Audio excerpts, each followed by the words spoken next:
Hola, bon dia, jo sóc la Marta, treballo a l'Escola Can Puig de Banyoles i sóc mestra de cicle superior. L'activitat que us presento a continuació és per treballar una mica vocabulari i consisteix en un joc molt senzill i el material que necessitem també ho és. Necessitaríem una targeta, un tros de full per cadascun dels participants i les lletres de l'abecedari. En aquest cas jo aprofito les lletres que tinc d'un joc magnètic dels meus fills, però si no teniu aquest o similar podeu fer amb retalls de cartolina o de paper.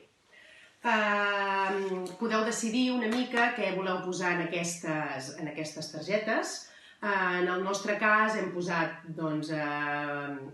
així en general, us dono l'exemple, diu nom de nen, nom de nena, ciutat, país, color, menjar, animal, pel·lícula, dibuixo, sèrie, un esport o una activitat, cosa i professió.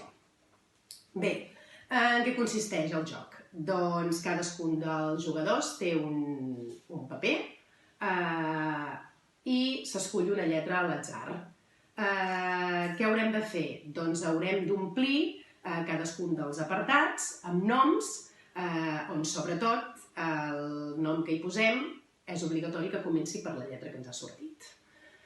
Qui guanyarà? Doncs el primer que acabi d'omplir-ho tot, o també podem fer diferents variants, això cadascú s'ho pot adaptar com vulgui.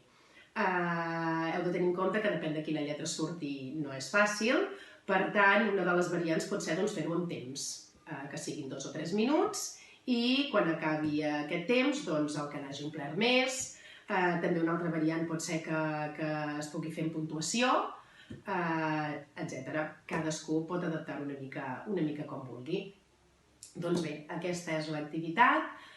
Espero que l'aprofiteu, que pugueu passar una bona estona i això és tot.